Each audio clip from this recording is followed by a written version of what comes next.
There is a country you simply cannot visit, not in a figurative sense, literally. Bhutan restricts tourist entry by law. This is not the whim of bureaucracy. It is the deliberate policy of a country that measures itself not by GDP, but by gross national happiness. The official state metric is not economic growth, but the well-being of its citizens. Bhutan closed itself to the world in the 17th century and only began to open in 1974. Television arrived in 1999. The internet came around the same time. Before that, complete isolation. And behind that isolation lies something that scientists are only beginning to study. Today, we will try to unravel the mysteries of this country. Thimphu, the capital of Bhutan, population around 100,000, a growing city with shops, offices, cafes. By any measure, an ordinary small Asian city. But it has not a single traffic light. None at all. Nowhere. At every intersection, living traffic officers in white gloves manage the flow of cars by hand. When the authorities once tried to install a traffic light at the central intersection, residents complained. They said it was soulless. The light was removed. A person was restored. This is not an anecdote. It is a fact of Thimphu's urban history. But here is what is truly interesting. Thimphu is one of the few cities in the world designed in accordance with religious cosmology. The layout of the districts, the orientation of the main buildings, the direction of the streets, all of it conforms to Buddhist principles that determine how a space should be organized to be auspicious for life. This is not metaphor or tourist narrative. It is real urban planning documentation. The master plan of Thimphu takes into account astrological and geomantic calculations performed by specially trained monk astrologers. Every major new building in the city still requires such a consecration before construction. A city where traffic officers matter more than traffic lights, and monk astrologers matter more than architects. And yet, a fully functional modern capital. By quality of life indices, Bhutan consistently outranks many countries with 3 times the GDP. On a sheer cliff, about 900 meters above the Paro Valley, hangs a monastery. Not stands at the edge, it hangs, fixed to an almost vertical rock face so that from below it looks like part of the mountain itself.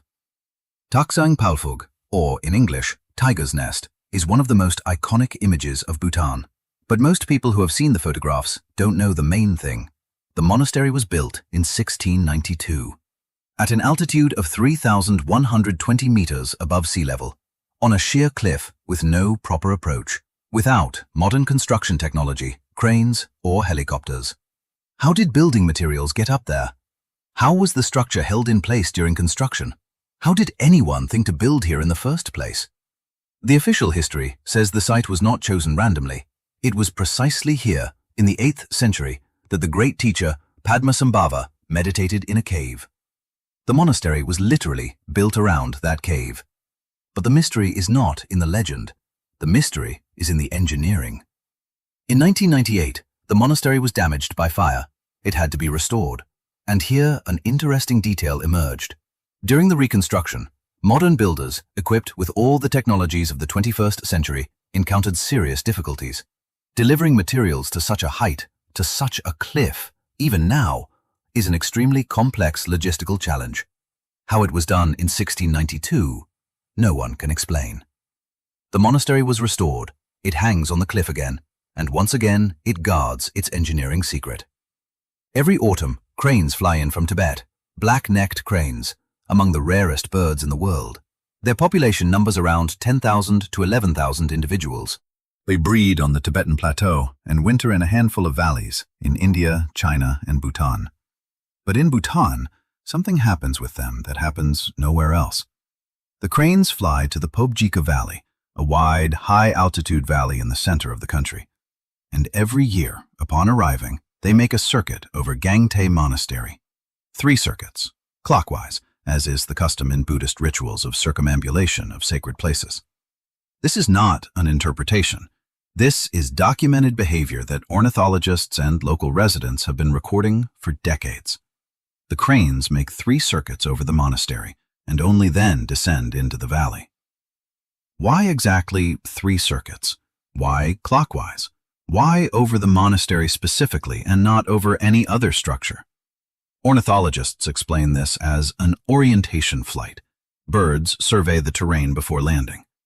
But why does the flight path so precisely correspond to the ritual circumambulation practiced in Buddhism? Why 3, not 2, not 4? The local monks say simply, the cranes know. They have always known. Bhutan is the only country in the world where the black-necked crane is a protected national symbol and where a dedicated wildlife corridor has been created for its protection.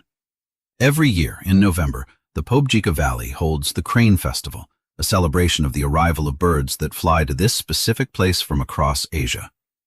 The Bumtang Valley in central Bhutan is a place locals call the spiritual heart of the country. More monasteries and temples are concentrated here than in any other region of Bhutan. Some of them are more than 1,000 years old. But the most interesting thing is the story of their construction. According to the chronicles, the 8 principal temples of Bumtang were built in a single day, not around the same time, literally within one day. In the 8th century, at the command of the teacher Padmasambhava, the chronicles describe this event with remarkable specificity. Construction began at dawn and was completed before sunset. And each of the 8 sites, builders worked simultaneously. All 8 temples were completed at the same time. One of these temples, Jambe Lakang, still stands. It is more than 1,300 years old. It is considered one of 108 temples built in a single day across the Himalayan region to create a sacred network of holy sites. 108 temples in one day, across the entire region from Tibet to Bhutan. Historians treat this as legend, but the fact remains, these buildings exist. They stand at points that form a geometric network spanning an enormous territory.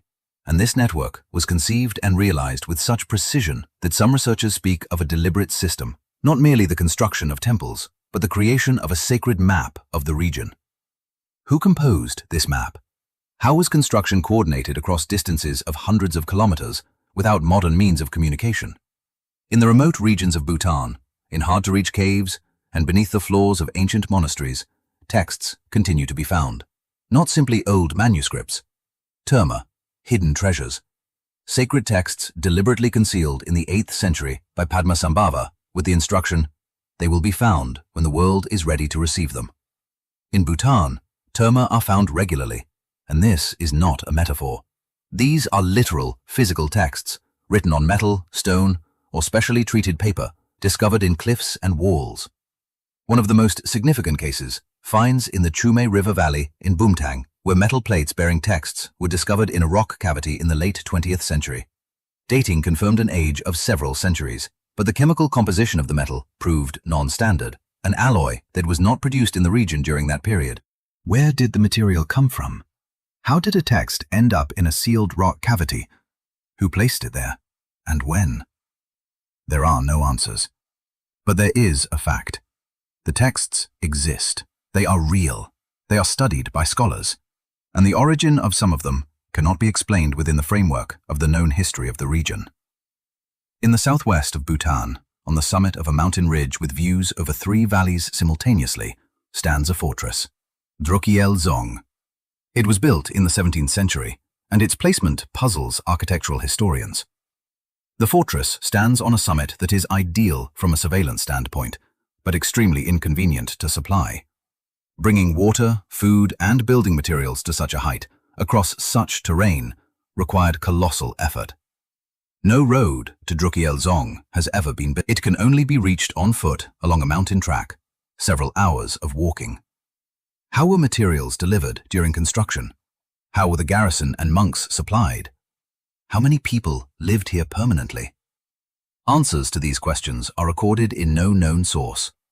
Local tradition holds that the Dzong was built in one night with the help of supernatural forces. Historians do not accept this, but they offer no alternative explanation for the construction logistics either. Drukgyal Dzong is partially ruined and is not being restored. It stands on its summit, inaccessible, silent, for 4 centuries already.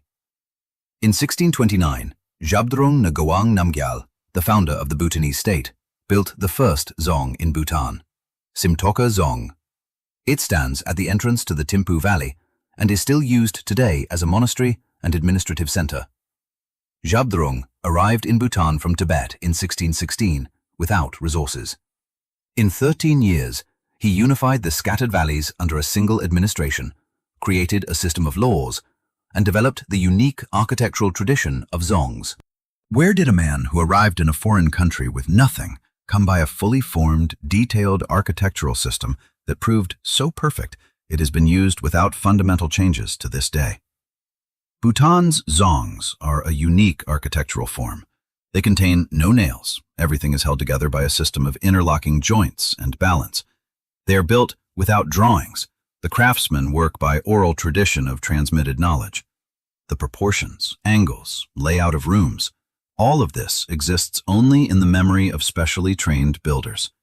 This tradition has been transmitted orally for 4 centuries. Not a single written plan of any dzong exists, neither historical nor contemporary. How does a system without drawings reproduce itself with such precision across centuries? The masters who hold the full tradition in Bhutan are very few. What will happen if this chain is broken? In the east of Bhutan, in hard-to-reach mountain districts, lives the Brakpa people, around 5,000 to 6,000 individuals leading a semi-nomadic life at altitudes above 3,500 meters. They differ from the rest of Bhutan's population. Physically, a different type of appearance. Culturally, different rites, a different dialect, a different belief system that blends Buddhism with traditions that have no parallels in the region. Their traditional headwear, felt hats with 5 long tails of yak wool, resembles nothing else in the Himalayas. Where they came from is unknown. Their own traditions say they are descendants of warriors from an ancient army who settled in the Himalayas many centuries ago. Similar traditions exist among several peoples of the region, from Pakistan to Bhutan. Genetic studies of some of them have revealed an unexpectedly high proportion of West Eurasian markers. DNA research on the Brakpa people has been conducted on a limited scale. The results are ambiguous. Some scholars speak of a possible Central Asian admixture. Others of a more ancient origin, unconnected to Tibet, India, or Central Asia. Where do these people truly come from? How do they end up at 3,500 meters above sea level in one of the most isolated corners of the planet? And why do their traditions differ so strikingly from everything that surrounds them? Bhutan is in no hurry to provide answers. A country that shut itself off from the world for centuries knows how to keep its secrets. Bhutan, a country the size of Switzerland. Population, under 1 million people.